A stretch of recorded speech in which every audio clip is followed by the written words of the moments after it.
Good morning, everyone. We welcome you to our Sunday morning roundtable discussion. This morning is Sunday, October 14th, 2018. We are recording from the Plainfield Christian Science Church Independent, Plainfield, New Jersey, the United States of America. And we welcome you all. So glad you could join us. And we will begin with our morning prayer. Lawrence. This is Mrs. Eddy's prayer given at the Massachusetts Metaphysical College.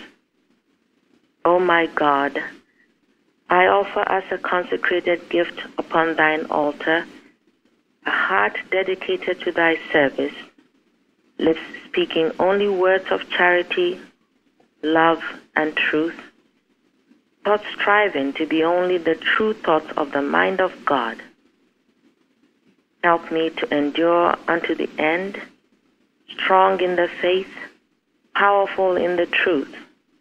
All the influence that I can bring to bear, all the force of tongue or pen that is mine, I offer in thy service. May heaven help, consecrate, and accept. Thank you.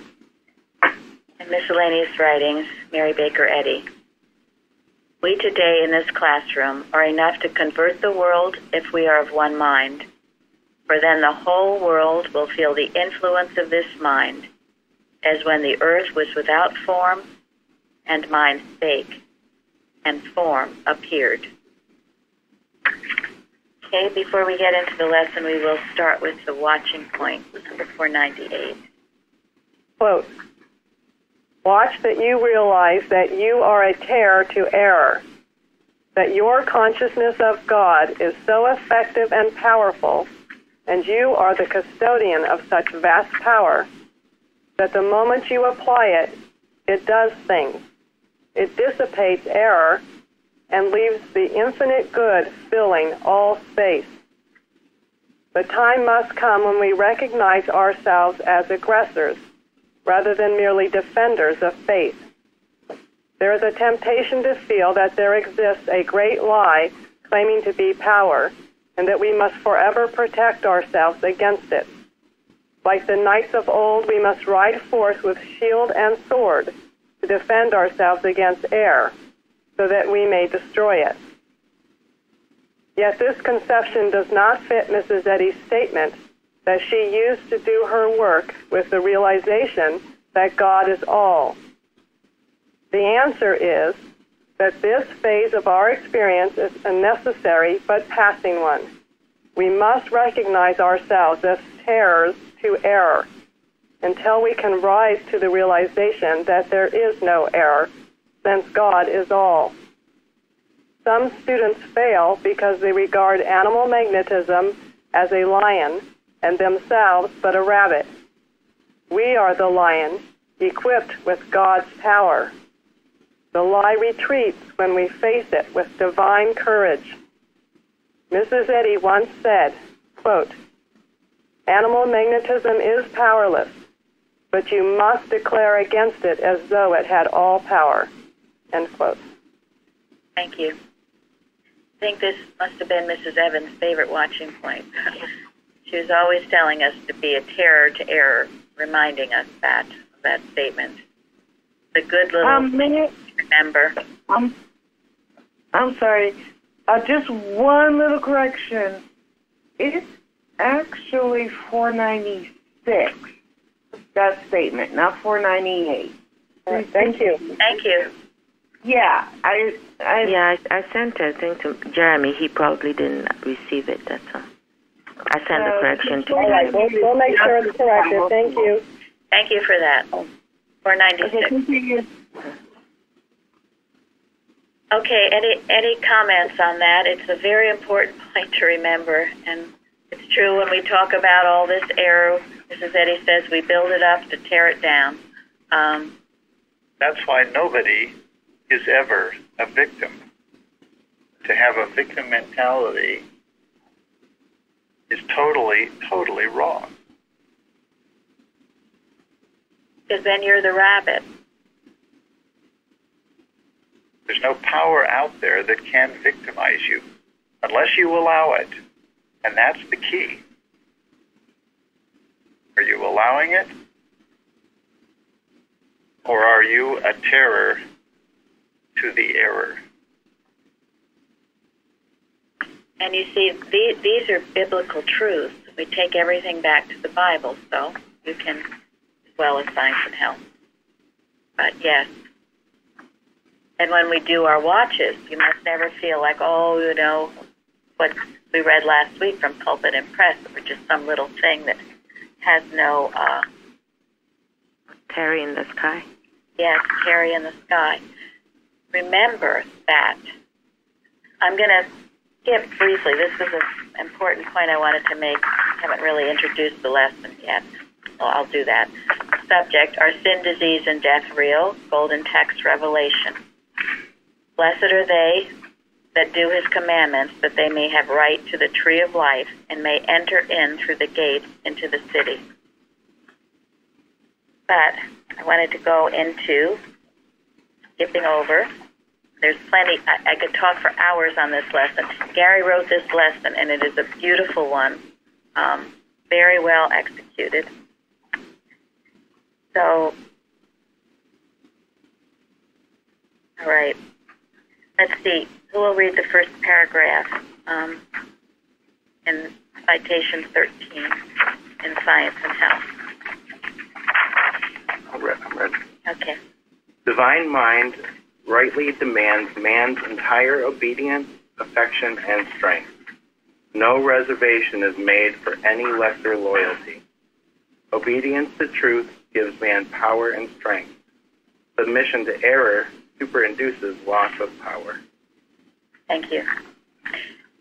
This whole lesson, in case you didn't get it, did anyone get the theme of the lesson? Obedience, right? Yes, obedience.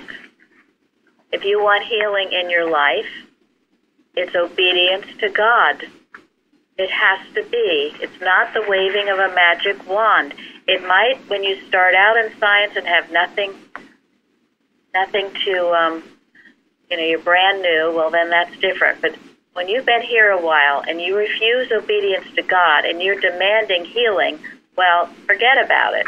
Our famous Jersey expression. Forget about it. It's not gonna happen. You've got to have that obedience. And these entire obedience, which is compliance with a command, affection, love, zealous attachment. This is to God. And then the last one, which I want to talk about, strength.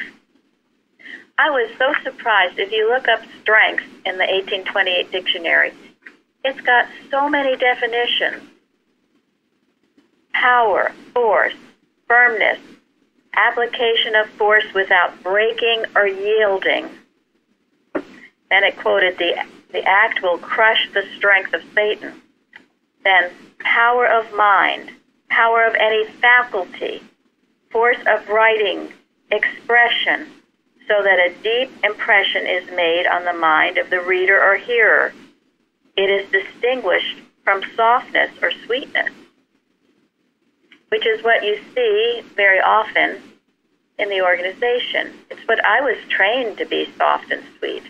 So this is the exact opposite of that. Vividness, legal or moral force, confidence, maintenance of power, the quality that convinces, persuades, or commands to assert. And what Florence just read from the prayer given at the Massachusetts Metaphysical College, Mrs. Eddy is praying, help me to endure unto the end, strong in the faith, powerful in the truth, all the influence that I can bring to bear, all the force of tongue or pen that is mine, I offer in thy service. So when we talk about strength, we're talking about every single iota of you. Everything you do, think, say. God is demanding your strength. I never saw it like that before. And I was trained in science, and also with my Southern mother, you know, you just be soft and gentle. That can have a place, absolutely. But certainly when you're dealing with mortal mind, you have to be a terror to error. You cannot be soft and nice. But think on this, and think about giving every ounce of your being, your faculty, your pen, your voice, all that you are, with that strength, that obedience to the Father. And when you are obedient to the Father, the strength will come over you and take hold, and it will happen, because that's how God works. He's not just flitting around like a butterfly. And that's what health is. Thank you. Health is obedience to the laws of God, the laws that govern the universe, that govern you.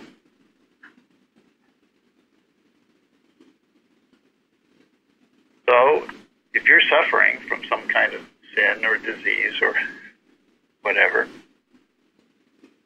that's the effect of disobedience. So you can ask God, where is the disobedience? And He'll show you. If you give Him your whole obedience, affection, and strength, He will show you.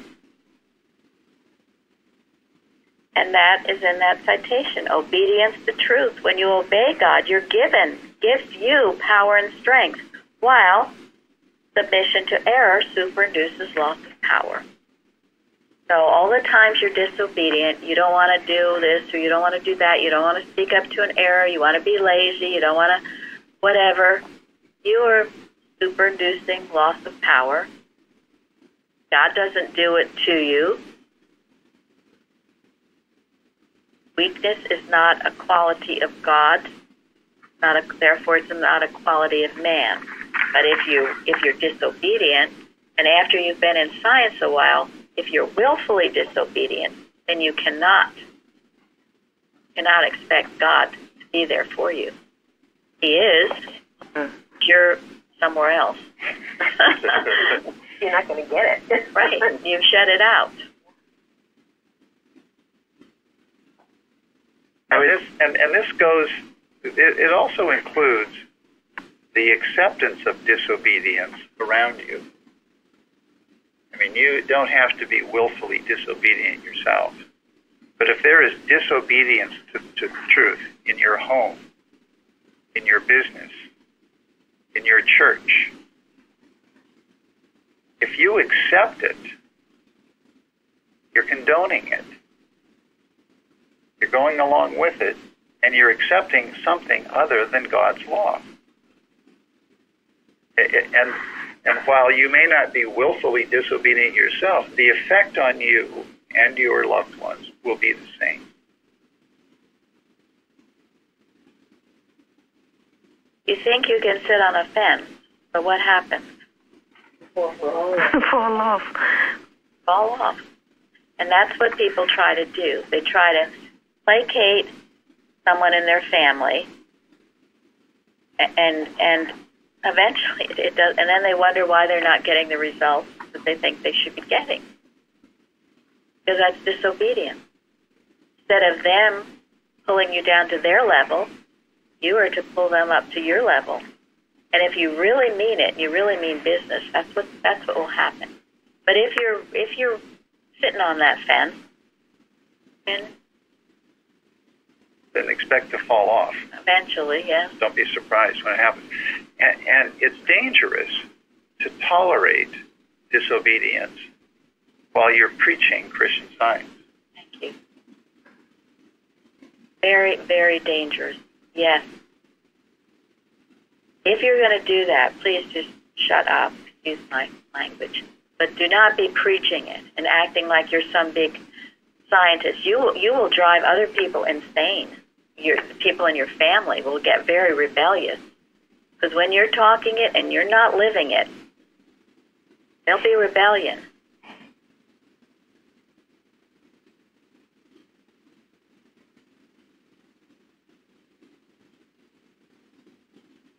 Any comments or questions?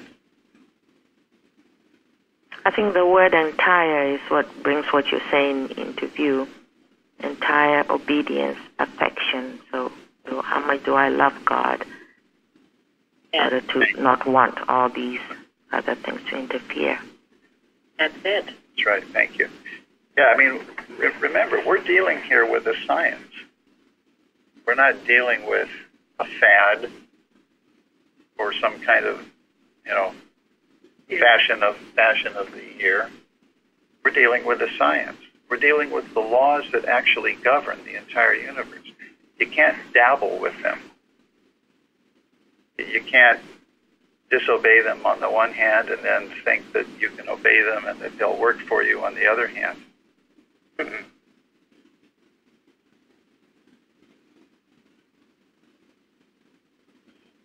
Most of us here, we know this because we've tried it. And it doesn't work. If it worked, I'd say go for it. But it does not work because, again, it is a science. It's laws, principles. They have to be obeyed. And this lesson brings it out over and over and over. And Gary said someone on a Wednesday night did a readings on obedience. He's not sure who it was, but anyway, that gave him the idea carried forth in this lesson. So whoever that was, thank you. And it also, Mrs. Eddy also says, in living in disobedience to Him, we ought to feel no security, although God is good. And there again, that relates to anxiety. Sometimes when you are just continually anxious all the time and you don't know what's the matter. Now, sometimes that's just error and you need to boot it out. It's always just error. But if you are living in disobedience to God, you will feel what? Anxious. Yes, you will. You're going to feel, and rightfully so, until you figure out what it is that you're not doing that you should be doing. Once you do it, you're going to feel really great. And that's divine love warning you. That's all it is.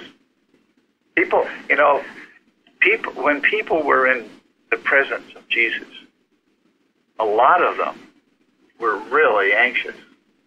They felt very, very uncomfortable. Most of them didn't know why they felt uncomfortable. So most of them who felt very uncomfortable thought there was something wrong with Jesus, and they hated Him for their own discomfort. Whereas if they had just understood, and Mrs. Eddy says this somewhere in Science and Health, if they had just understood that their discomfort was the error within them coming out to be healed, and destroyed and healed, they would have welcomed that discomfort, and they would have done the right thing by recognizing what it is and seeing its destruction.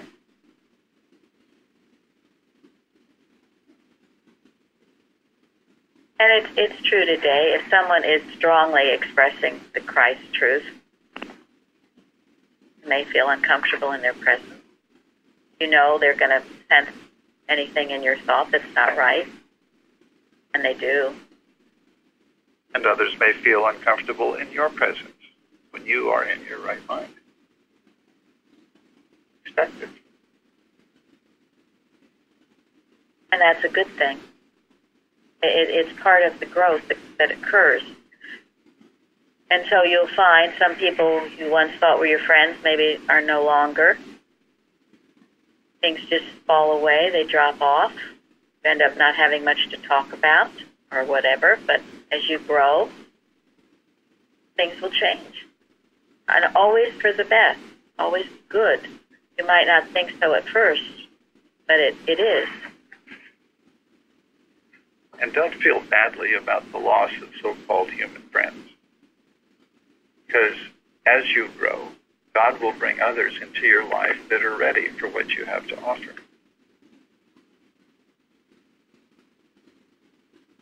And if you love mankind and God,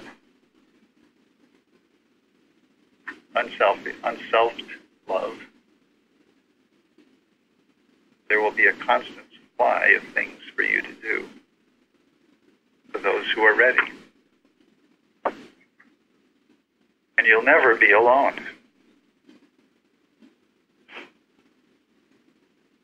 And this is not giving up anything good or fun. I mean, obedience to God's laws is not a boring thing. It's definitely not boring being here. So. Well, I don't think anyone thinks this is boring. And we all have a good time doing what we're doing. But it brings more contentment, really. I mean, you can be happy, and nothing underneath. Exactly. So never fear that you're going to have to give up anything good to obey God. Give Him your whole heart. And while we're on this citation, someone wanted to speak? I wish I had learned that in Sunday school. I loved Sunday school, but we didn't talk about obedience, and we didn't talk about what it meant to be on the straight and narrow. And it took me decades to understand what obedience means. It meant coming to Plainfield. This is the first place where I understood what it meant to be obedient, because I just thought it would be really bad and boring and like being in a convent, and I wouldn't have fun. I was completely misled, and now I understand that it's wonderful. It's a protection, and the best part is you don't waste time doing stupid things. It's the amount of time we can waste being disobedient and having to undo the messes that we get ourselves into. That, I think, is something you don't think about. Right. You spend so much time after you've been disobedient with all kinds of things.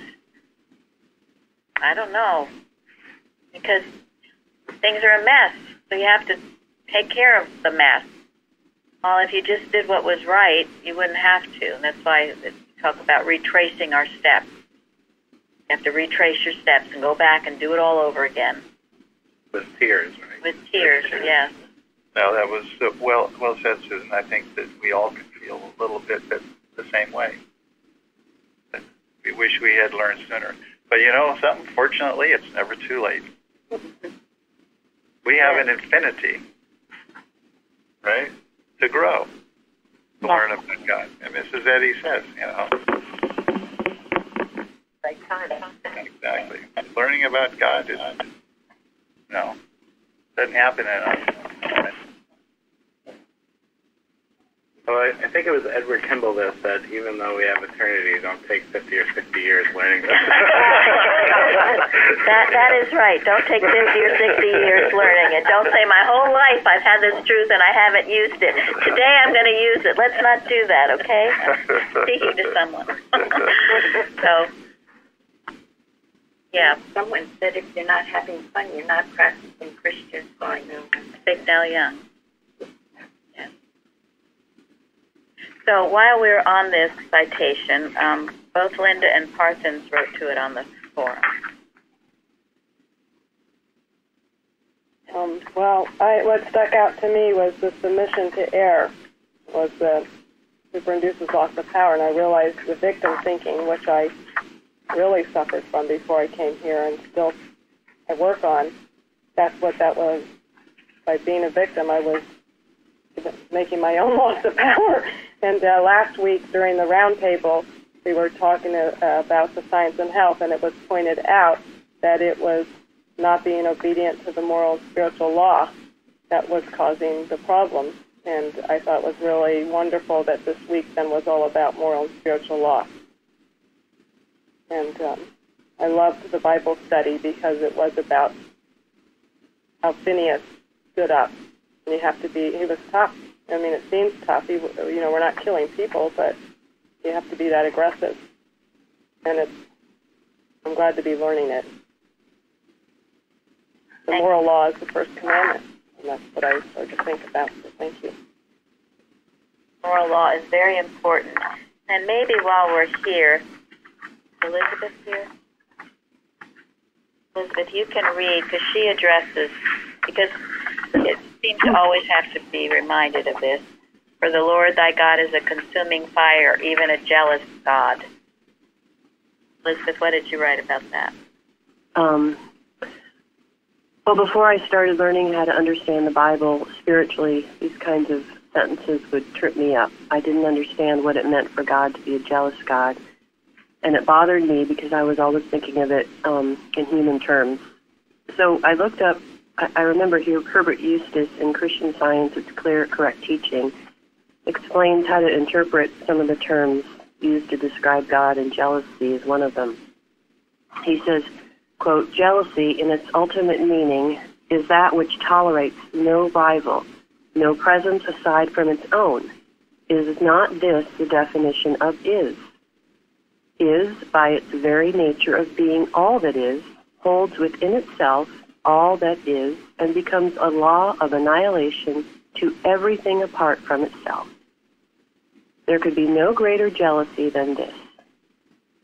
On the contrary, the human sense of jealousy envisages something apart from itself, something to be jealous of. The understanding of God as the one jealous God, that isness, that is all that is, annihilates the human concept of jealousy by supplying its own perfect completeness. That's wonderful. Thank you. That's the right sense of it. It's important we understand it, and it makes more sense. And as Mrs. Eddy says, life, truth, and love are a law of annihilation against anything unlike themselves. And that's a great power, because as you express those qualities of God, you will annihilate anything unlike itself. That's why if you're living with something in your home that's not right, well, you need to be expressing more of the life, truth, and love of God, because if it will annihilate it if you really are living it.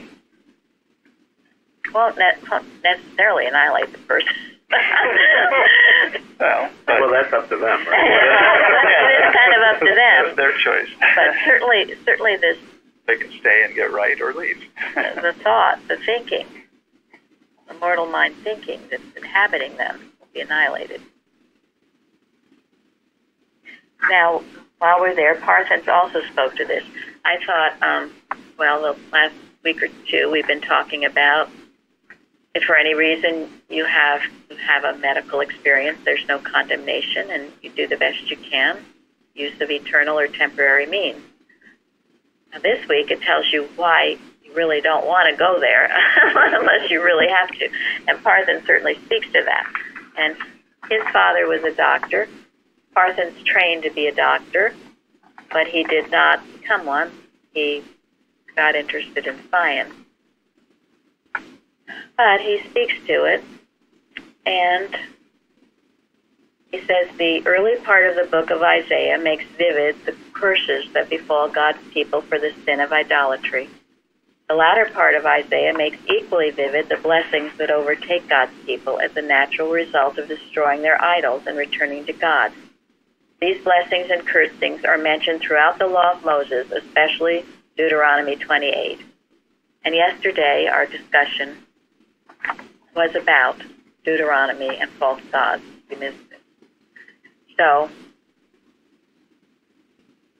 and then he goes on, this is why the reforms of Gideon and Hezekiah parallel each other, as do the great victories following these reforms. Again, as we reform, victory comes. And it's always there. It's always at hand. It's only, if we just continue to be willfully disobedient. And I thought it was very encouraging, because in the lesson, in Deuteronomy, it says, when thou art in tribulation, all these things are come upon thee, even in the latter days. If thou turn to the Lord thy God, and shalt be obedient unto his voice. For the Lord thy God is a merciful God. He will not forsake thee, neither destroy thee, nor forget the covenant of thy fathers, which he sware unto them. It's never too late. Even if you're in the latter days, even if things seem, impossible, it's not ever too late. Not in science. It's Day-Day's readings. What were Day-Day's readings, Jeremy? Nothing? Yeah. Possible is possible to God. Right. The impossible is possible to God. And that's true of our country, other nations, even what seems to be the latter days. Always the opportunity, always there to turn it around, to make it right.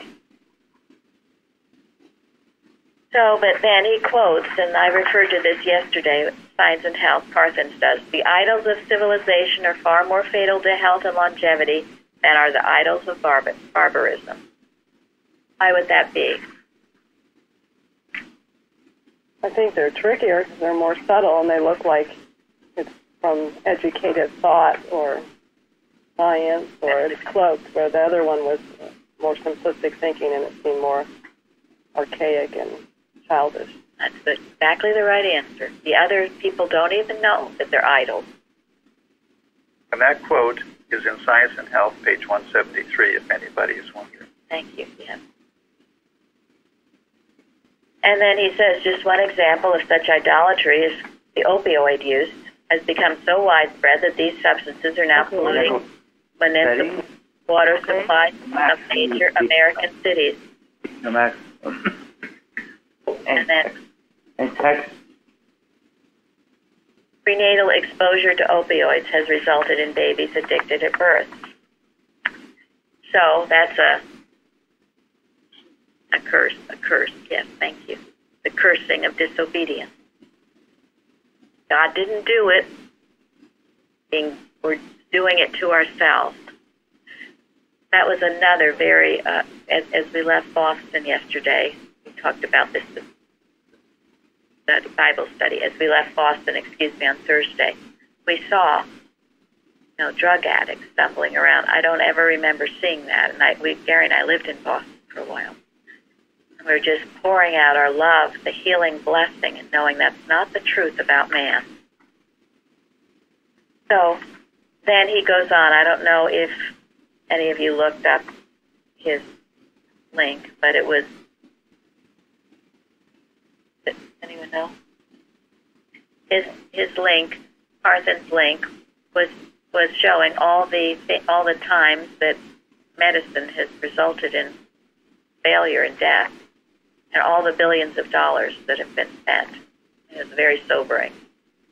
So the thing that gets me about that is rarely advertised, and yet you get a Christian Scientist who passes on under Christian Science treatment, flashed all over, thought about, oh gosh, it failed, my gosh, it's terrible, we'll think about this forever and ever.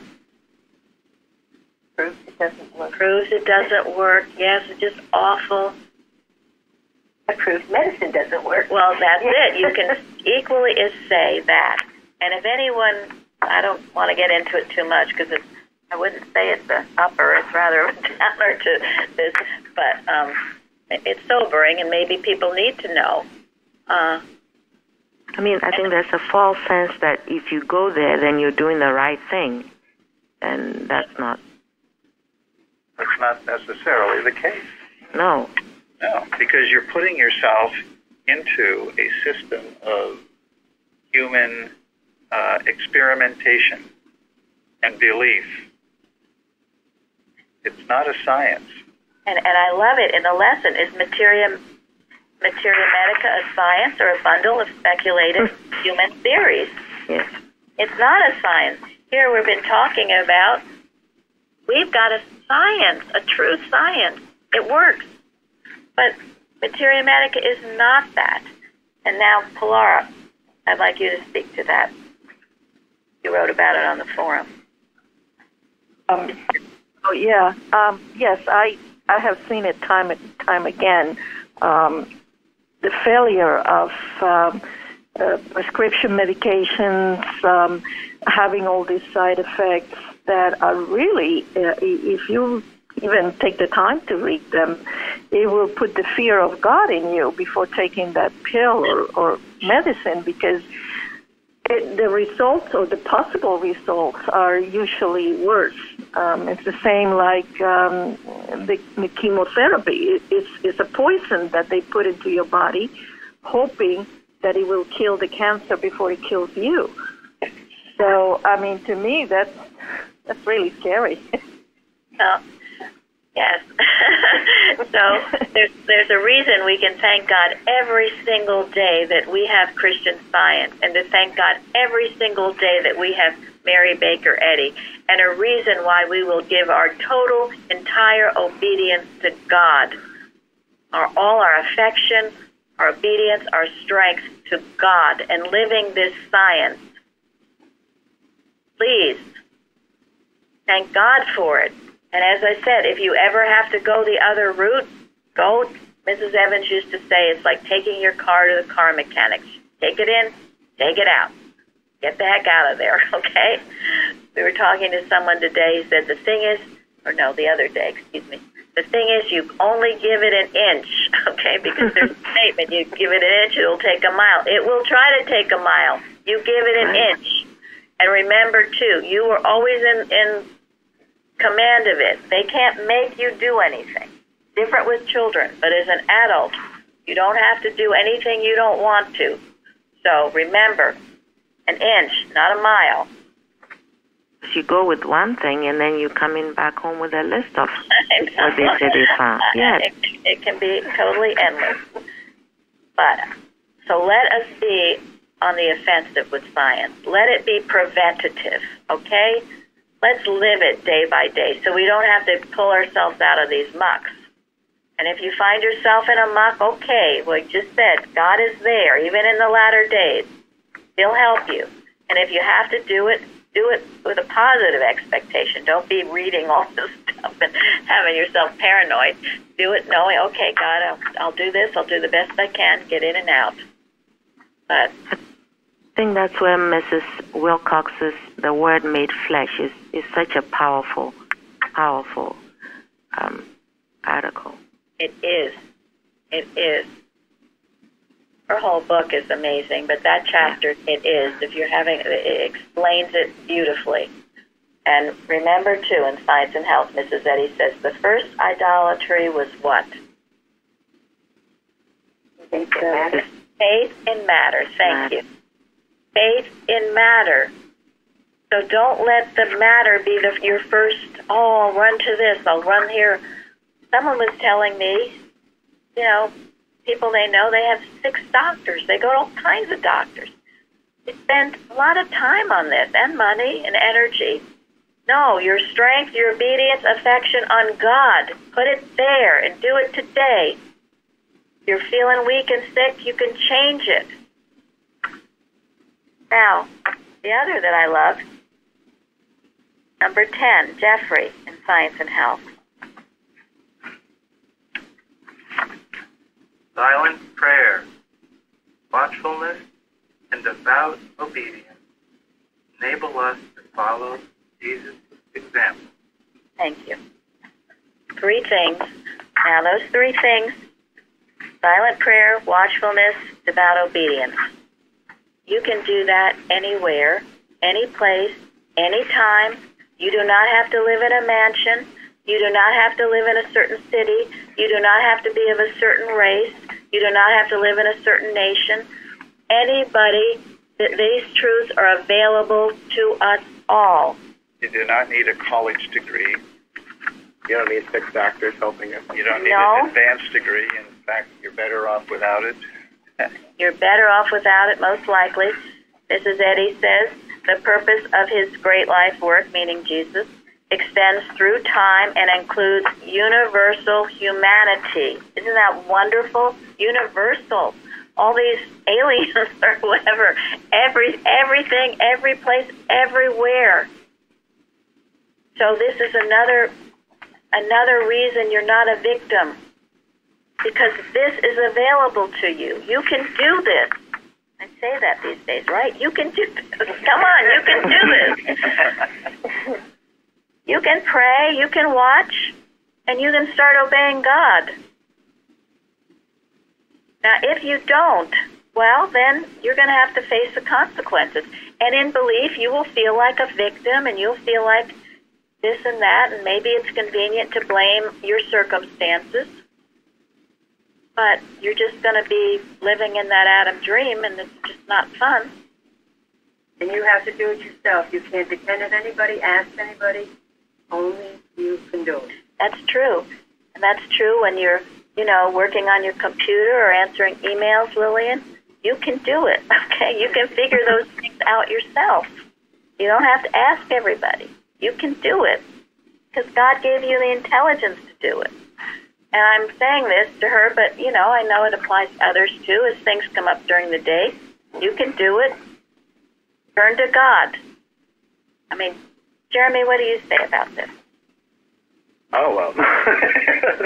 The only reason I know anything about computers now is because before, when an issue came up, I didn't stop until I figured it out, and it just kept going after that. So, and now I just apply that to Christian Science too. So it's a good attitude to have. This is an opportunity to figure it out. Well, and we are very blessed having Jeremy here, and he answers many of our questions. It's true. But it's good to be able to rely on ourselves and our ability to figure things out ourselves. Not drive Jeremy nuts. And not drive Jeremy nuts, which is why I mentioned this today. So he's always there, and he's always very kind in helping people. But all of these things are available to everyone everywhere. Don't ever think they're not. And if it seems to be that they're not, then the Word made flesh makes this really clear. What are you looking at if it seems to be not? There's something about blaming your circumstances, that if you do that, you hold those circumstances to you. I remember talking to somebody about, where he started from. He says, well, those were the cards I was dealt with, so I just took them and did the best I can with it. Thank you. It just proves that your circumstances don't define your destiny. It's just your starting point. Thank you. You move on from there. Thank you. The Bible tells us God is our helper, so it's present all the time. I've had to do my computer, I wasn't so good with anything on it. It helped me very much to just silent prayer. God, Father, help me. Before you know it, the direction comes to take. Right where the error seems to be. It's helpful. Thank you. And also, God will help us, but God will not play second string to anyone or anything. Well, and that's true. You get so involved with trying to find the human answer. It's just a rabbit hole. It'll just take you every which way. And so when you turn to God, then things are much quicker, much faster. Thank you, Michael. Sometimes it's useful to just step away from whatever is presenting for a minute and be quiet. Direction comes. Thank you. Yeah, and I think that's what she means by silent prayer here. Silence the material senses. And some of that is fear. It's almost always fear. I've got to have this now. I've got to have this email now. I've got to have this now. I've got to have that now. And this pressure. The only pressure is the apostolic command to come out from the material world and be separate. And that you take your sweet time. My grandmother used to tell me, haste makes waste, and that's true. You start rushing around trying to figure and calling everybody under the sun to help you, or looking here, there, and everywhere, and you make problems for yourself. Just be quiet, be peaceful. I think it's on one of the articles. I think it's Thoughts on Church. Talks about how one of the steps is hate is animal magnetism, and I figured that one out. Yes, it is. Mrs. Evans used to say that, and maybe she got that from Mrs. Eddy, but it is. And pressure is too. Whenever you feel pressure, you stop and do this. Pray, watch, obey. Never feel pressure. from anybody. People would like to push you into doing things. Certainly that's the whole plan of a salesman.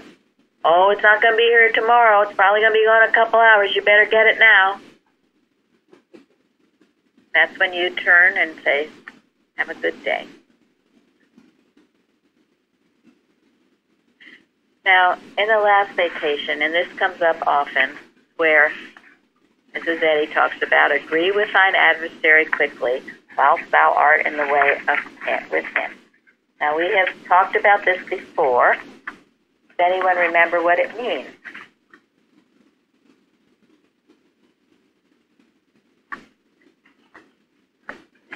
Agree to disagree? Thank you. Yeah, and do it right away. Don't sit around. Don't sit around and talk to the devil like Eve did. Thank you. Because once you start a conversation with the devil, it becomes mesmerism, and then it's got you. You're down in the plane of Uno, talking. This used to be confusing to me, but it's clear, very clear now, that an adversary is a foe. So whatever he's bringing is a lie. So I agree that it's a lie, and then work from that. Thank you. Yes. Yeah, and you do that while you're still in the way with it. In other words, as soon as it comes to you, because if you don't, it'll sink into your consciousness, and it'll become more difficult to deal with it later. More real. That is why, when you're having a problem, like we were just talking about, when you start talking to everybody about it, it makes it more real, and then you get all these human opinions as to what you should do, rather than just being quiet. And God will tell you if there is someone, because maybe you do need to ask someone to help you, and that's perfectly legitimate. Many times, Jeremy has helped me many times with my computer problems. I don't have time to read manuals and other things. He knows it, so he can figure it out quickly. But if God tells you, then that's great. But there's some people who just never figure out anything. They just turn to somebody else all the time for all the answers. Then they also blame the person if things aren't right. Thanks a lot. Yeah. So, and usually with that mentality, they've misunderstood what they've been told. Not that what they were been told was wrong. Just took it wrong. That's true. So, go ahead, Florence. Just one more thing. I think this agree with an adversary quickly also is very helpful in for example, when you sense the first tickling of the throat or something, immediately you go to it and catch it there. And I think that's why she said that when you fall, you can declare that I have not fallen, because then if, oh gosh, this and that, they already agree with it, you are in it, and therefore it takes longer to come out of it to see its unreality. Thank you. That's perfect examples of it. Or declaring God good. Right. When anything untoward happens, you're putting it back to God. Jeremy very kindly made some pages with quotes from Agree with Thine Adversary Quickly. I'm going to read just a couple to you. If anyone wants it, I'm sure he would send it to you. The first one is from Mrs. Evans, Sermons and Articles. Reaction is the bridge over which animal magnetism reaches us.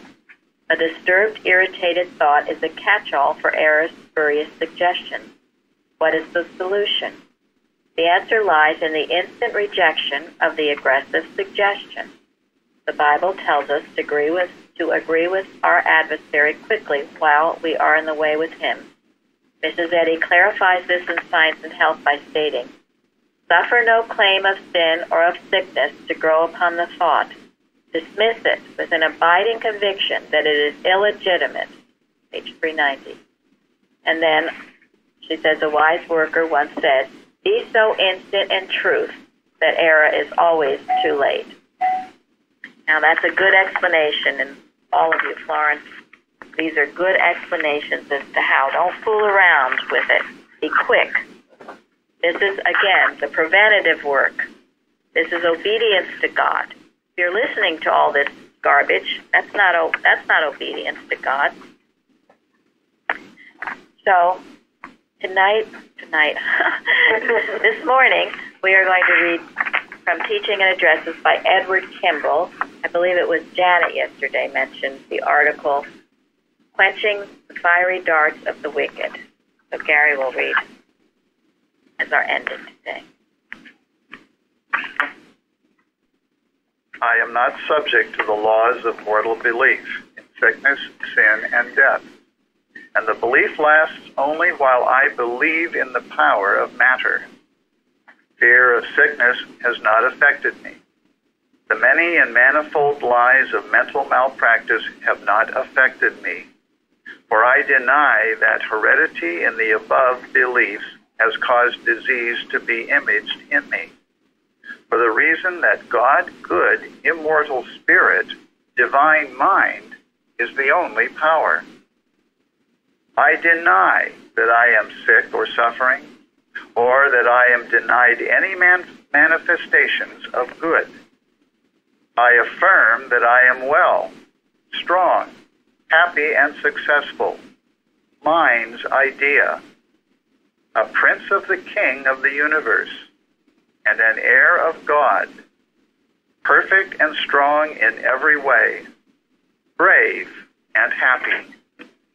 God is all, my health, my mind, courage, intelligence, understanding, my everything.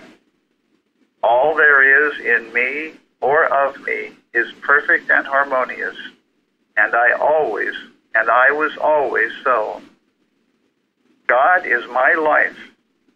God is love, and I fear no one. Quote, perfect love casteth out fear, end quote.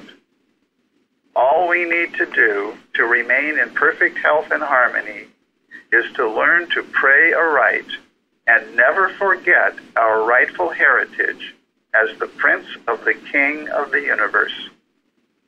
Thank you. Remember, be strong in the Lord. Have a good day. Thank you all for joining us. Thank you. Thank you.